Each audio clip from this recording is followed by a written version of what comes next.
with Faraz Shaukutali.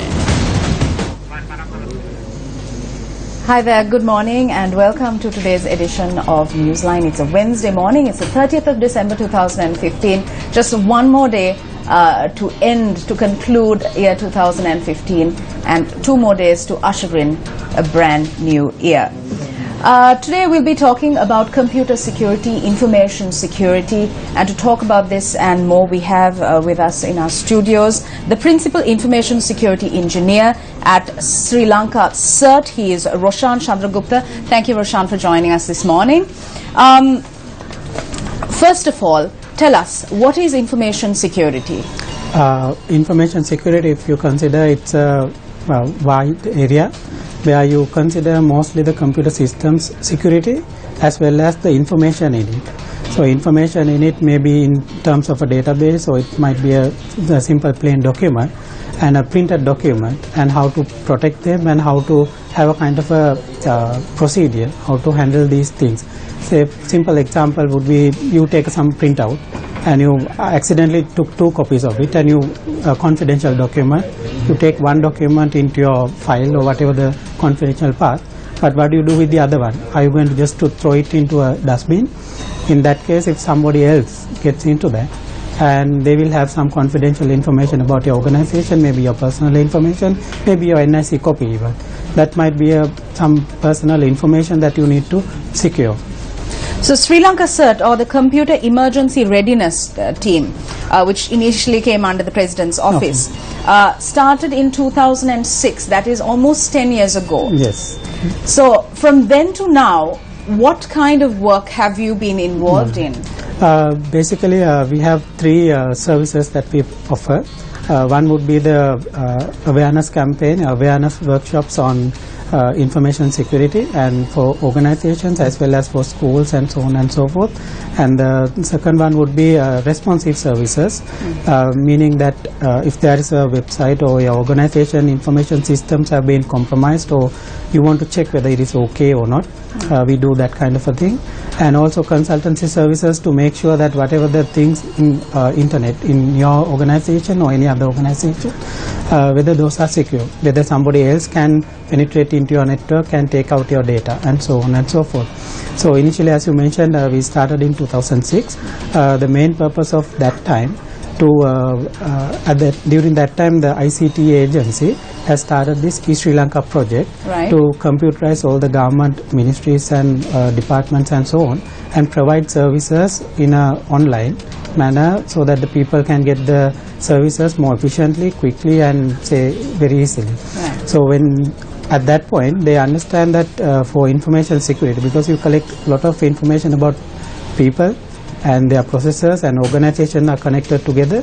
So in that case, they wanted to have a separate organization to take care of the information security aspect of it. That's why we were established, and initially our main focus was into protecting the government infrastructure, what we call it as a Lanka government information infrastructure. And since then it started that, okay, we understand that the people need to be aware of it, and they need to be cautious when they are online, and how to handle the online matters in a safe manner, and so on. So since then it has been a long journey, and we have been working with so many other government and private sector organizations to make sure that the people do understand the information security aspect of it, and how can they use the facilities and benefits that offered through internet in a safe manner. All right. What happens when there's an unauthorized access to a system, to a computer system? How does the SL CERT operations begin? Yes, it depends on 2 aspects. Say for a simple example, we'll say the MTV website. So you have a problem and somebody has unauthorizedly access to that, and they have changed some content. So now you have an issue. So you need to sort it out. So one thing that you can do is, if you contact us, what we can do is we can come and have a look at it, and to see how they have got into your website, and whether they have stolen some information or any relevant information, and to make sure that your website is secure. And we can give you a guideline, say, okay, if you do these things in a proper manner, then your website will be secure. And it's not just a one-time job that you do. Once you make it 100% secure today, Tomorrow it might be again vulnerable because of the software changes, and people do find out different things and new things. So in that case, if you contact us, we can help you out in a technical manner to make sure that your website is secure. It's should not be always a website, but it could be your information systems itself. And if you want to take any legal action against the person who penetrated your network, or to find out who has done it and so on and so forth, you need to contact the law enforcement agency or maybe police, and they can take up the case and find out who has done it. In that case, there's a clear difference where we can support in a technical manner, where the law enforcement part should be handled by the police, because we are not a law enforcement agency, we are just a government organization. Okay, so I'd be correct in understanding that your organization provides assistance in computer-related issues, in providing information security for not just the government agencies, not just private agencies, but individuals as well. So the entire country. Yes. So you protect the computer security of the entire country. Yes, it's being a national search, that's what happens. But not in all the other countries also we do have CERT, and Sri Lanka CERT is part of AP CERT, or the Asia Pacific Computer Emergency Readiness Teams, so that we do share some technical information with those organizations in maybe Japan, Malaysia, Australia, Indonesia, you name it, around the Asia Pacific region. And also Sri Lanka CERT is a part of FIRST, Forum of Incident Response Security Teams, which is a global body for information security. So you have all the information security groups in all of the large companies, like let it be Microsoft, Google, Yahoo, and so on. So for technical assistance for those organizations, say for a simple example, if there is a virus attack going on, in some virus is spreading around some part of the world, then they will say, okay, there's a virus spreading around this area, it is spreading in this way, it might be through a pen drive, so it could be through an email or some other means, and they will find out some information and they will inform us, okay, this kind of a thing is happening, why don't you inform your constituent so that they can be protected. So the same thing we do, if we find out something new happening here which they have not seen it, we say, okay, this kind of a thing is happening around this part of the world, why don't you have a look at it. So likewise, it's a collaborative effort from all the other CERTs as well. So it's not we are alone, we are with all the other groups as well. Okay, but practically, you operate your office from the BMICH premises, and you mentioned before the interview that your staff was consisted of 14 individuals. So with such a limited number of staff or personnel, how do you manage to provide internet security or computer security to an entire country? Is it sector based? How does it function practically? That's why I mean. As I mentioned offline, what we do and what other countries have understood, what they need to do is to protect all the sectors. So as of now, we have created a banking sector CSERT, which means the banking sector, all the information security teams we put together, and we decided, okay, you need to share some information among the banks about information security related matters, so that all the other banks can be protected. The point would be that most of the sectors that we talk about, especially in other countries, the banking, or if it is transportation, whether it is the energy sector, whether it is navigation sector or the shipping lines and so on, they do mostly use the similar type of systems, computer systems, computer programs and so on. So whatever the threats that they face will be the same. If it is a bank, say if all the ATMs are connected together, so if one bank's ATM system get compromised, it might be affecting the other banks. So one bank, if something goes wrong, what they need to do is basically to share that information among the other banks, so that all of them can be protected together. So in that case, we have started that, and we will be going on to the other, like telecom sector, maybe transportation, as we go along with the other countries. So that we don't have to take care of each and every case, but they can take care of themselves initially. If they need any international cooperation from us, they can go through us, or we will be the kind of central point of contact in connecting with other CERTs. Yeah, let's talk a bit about the awareness programs that you conduct. Are these programs conducted island-wide, and what's the audience like? It depends. Like it's island-wide, obviously. Like this program for the awareness, what you're supposed to be aware of in the internet security and so on. And usually, what we do is we have this awareness campaign done for different organizations on their request to make the staff members and officials aware of information security. Then we do with the education ministry a lot of awareness campaigns for school children. Right. And the education ministry provides all the logistics, we provide the resource personnel and case studies and so on, and to make sure the students are aware of information security and how to save on the internet as well. And then what we do is we consider educating kids is one part of it, and also making the teachers, principals and all the relevant parties in that aware of this same matter. So if they have a issue, how to sort it out, how to find out a solution for the problem, and also how to use internet in a more secure manner. So that is also we highlighted through we work with some other government organizations like National Child Protection Authority and Education Ministry and any other organization which request us to have an information security workshop or safe use of internet, how to promote it and how to make the people aware of it. What do you have to say to the argument that instead of waiting for a virus attack to happen, or unauthorized access, what are the preventive measures that can be taken, and shouldn't Sri Lanka CERT also look into the aspect of providing training or awareness on preventing these things from happening? Yeah, I mean, to be honest with you, I mean, when we started up, our Sri Lanka CERT name was Sri Lanka Computer Emergency Response Team. Right. So now it is Readiness Team, because all over the world, the people understood that okay, you should not sit back and wait until something happens. You need to be proactive. Right. So we do a lot of those proactive work. That's why we, the Education Ministry, for that program, we have been going for about four years or more.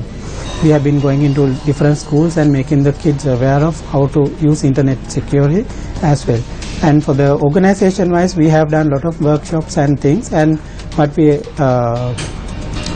emphasize is whenever you put something online, like say your website, the example, before you just a developer will be looking at the functionality of the website. Right. That person might not be 100% looking into the security aspect of it. So before you put it online or available to make public, if you can do assessment on your website through us or some other organization, or maybe you might have enough capable staff, just to do a security assessment on your website to make sure that your website cannot be compromised by some other third party. And then you have a assurance, okay, your website is publicly facing, everyone can have a look at it, but they will not be able to come in and do any changes into your website. So that is something that people should understand. I mean, security aspect is a different angle there. We looked at it, and we make sure that whenever you do something online, if you are connected to a say millions of people, you need to make sure that the things are secure, otherwise you are asking for trouble. All right, thank you very much. We're in conversation with Roshan Chandragupta. He is of course the Principal Information Security Engineer at Sri Lanka CERT. We'll take a short break. When we return, let's talk a bit about Facebook and social media.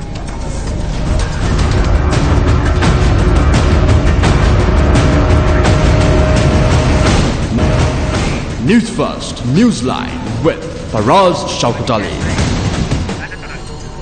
Hi there and welcome back. You're joining us live on Newsline. We're coming to you live from our studios here in Colombo 2. We're in conversation with Roshan Chandragupta from SL CERT, and we're talking about information security. How do you protect yourself when you're on the internet? Mr. Chandragupta, let's talk a bit about social media. We see a majority of the youngsters, adolescents, youth, on Facebook, on Instagram, Twitter, but mainly on Facebook. I think that's a major area of usage in Sri Lanka. We hear of instances where mainly young girls put compromising photographs shared privately, and then later it gets leaked out. And this sometimes results in them committing suicide. This is a very dangerous trend, but they need to be made aware of the security implications and how exactly to prevent this sort of thing from happening. I think initially we need to tell our public, and as I said even yesterday, we have a cross-section of viewers watching us today because it's school vacation. Taking your life is not the answer to anything. Yes, right? definitely. Yes. So let's start from there. Yeah. I would start from a different point, I would say. Why do we use social media networks? Just to be in touch with our friends, families, because those people might be residing in some other country, or maybe gone for studies if those are the kids, and if those are the parents, they might have gone for work. So whatever the reason, we might be in a different part of the world, but still we want to be in touch with our friends and family members. So we use social media networks and some other technologies like Skype and Viber, WhatsApp, or whatever it is, just to be in touch with them. And also, whenever you go online, what you need to understand is you are connecting to millions of other people who are in social media networks. So not all people are good people. There might be some small amount of bad people which might be trying to target you to prey upon you. Right. So what you need to do is, if you are on, say, just a simple physical world, whenever you go along the road, you don't talk to each and every person that you meet, and you don't share your personal information with them, and even you don't talk and you don't answer their questions even. But in Facebook, if you get a friend request from unknown person, why do you want to accept it? And you don't know who it is, and you are just seeing as a account or a Facebook account, a profile picture and a name, and some information that person might have provided. But in that case, you don't know who is actually behind the account, or who is operating the account. Whether it is a male, female, or a older man, or a young person, you never know. So in that case, you need to be very careful on that to understand there are some accounts which might be trying to get you into trouble. So you need to always be with your friends and family, and your friends, the trusted friends, and as well as proven friends. Okay, I have a friend in some other countries, he might say, okay, he might send me a friend request. So if I have a way of contacting him in offline manner, maybe giving him a call or sending him an email, asking, okay, you have a Facebook account, is it look like this? Is it you that send me the friend request? Then I will accept it. Then I know exactly that is my friend, not somebody else. So likewise, you need to be aware of that as well. Because being on a social media network, what are the advantages would be, you can be in touch with your friends, you can share pictures among your friends and real friends, right? So in that case, you can comment about it. So it's like that you are having a conversation among your friends. And if you are considering that if you are doing some say social activity, or say what do you call it, a charity program or whatever it is, to get your friends together to do something, you can use this very much. Yes. So basically, your point is that there are very many benefits of using social media. However, we all need to be mindful of the limitations or the dangers that we can face in the way. And also, if it is a, say, school kid or a young person who is using social media, and most of those social media network itself provide lot of security mechanisms, how to be protective and how to protect yourself online. Say, for simple example, your Facebook account or any other account like email account or a Skype account or whatever, you have a basically a password to protect your information in the online system. So in that case, password is one important thing that you need to make sure it is secure. It should not be the same password for all the accounts. It should be different password for different accounts. Like your Facebook and email account should have 2 different passwords. Right. And also it should not be shared with anybody else, whoever it is, because in security field we call that the password a toothbrush. So your toothbrush is yours. It's not your friends or somebody. It should not be shared at any cost. And you can make sure that your account is secure. You add only your friends. Whenever you publish pictures, make sure it is only to the friends or to the selected people, not on public setting, because if it goes in public setting, it goes into all the other people's hand as well. And when you share it, you will not be able to take it back, because it might be taken by somebody else as well.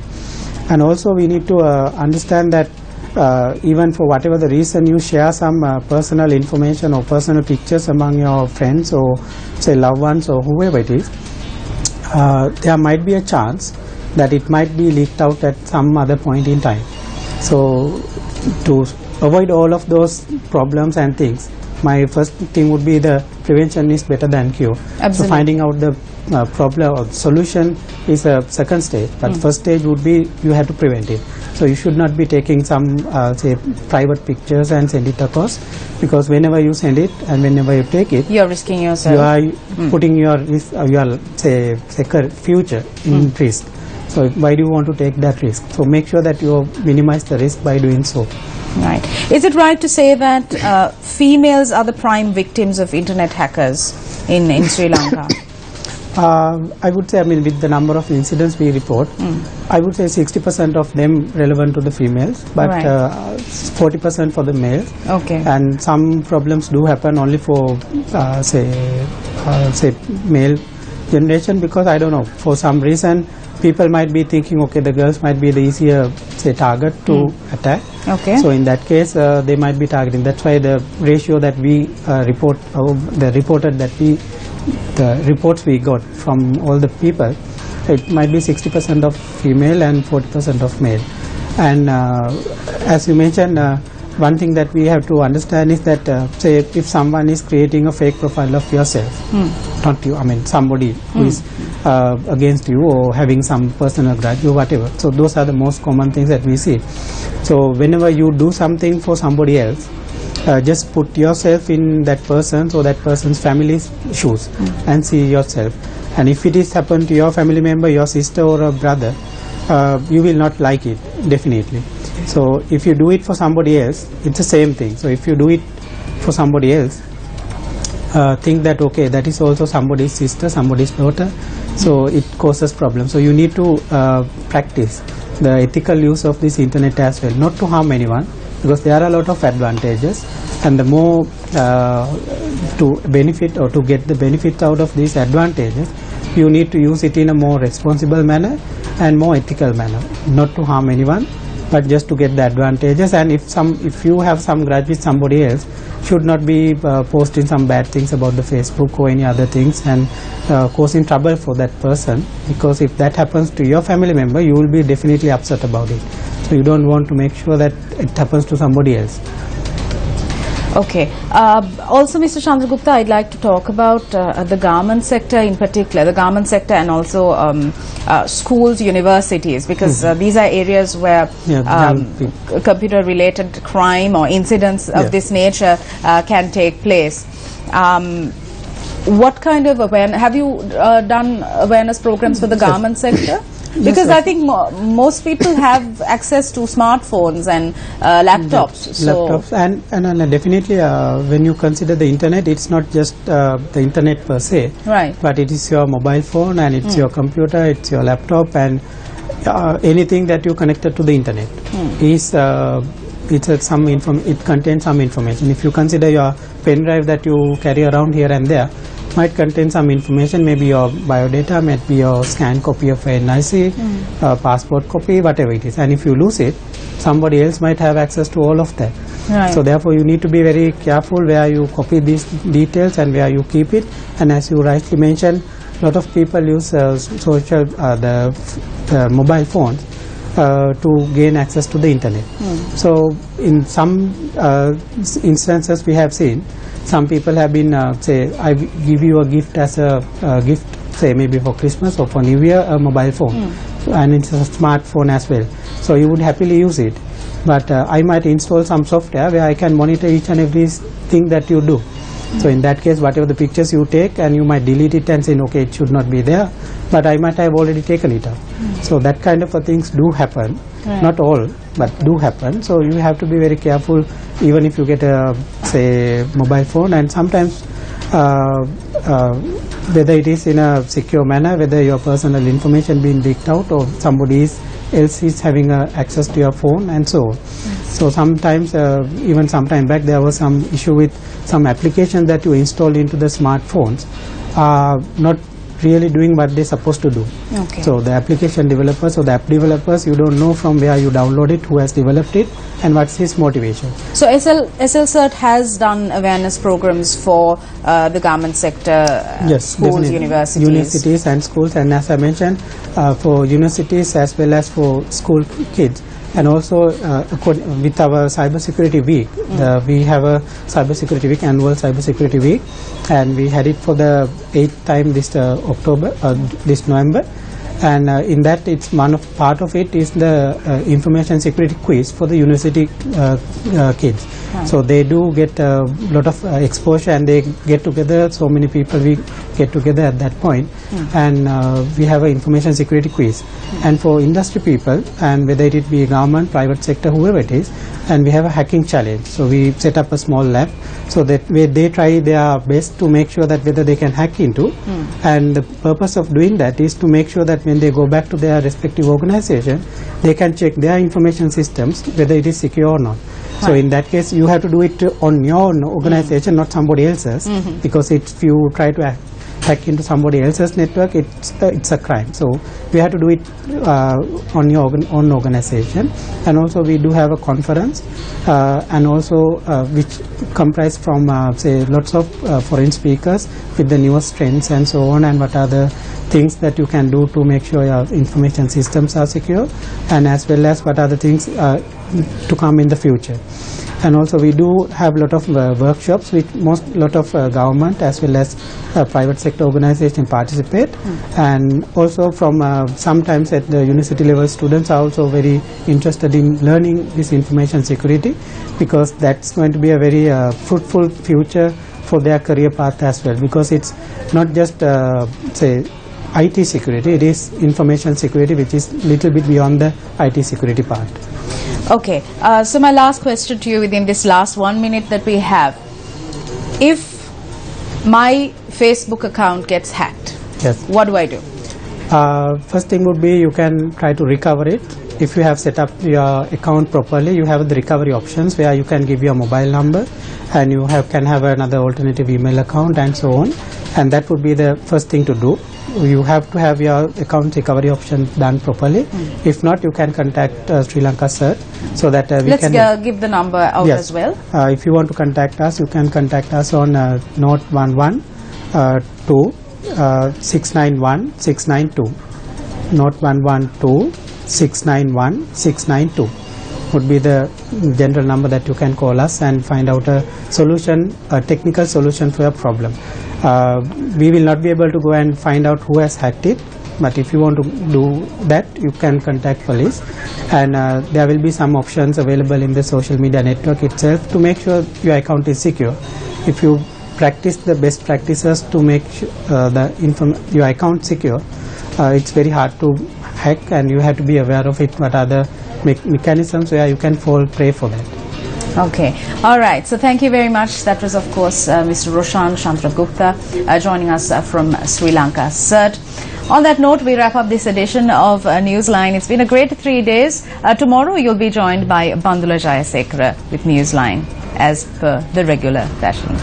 Have a good day. Newsfirst Newsline with Faraz Shaukat Ali.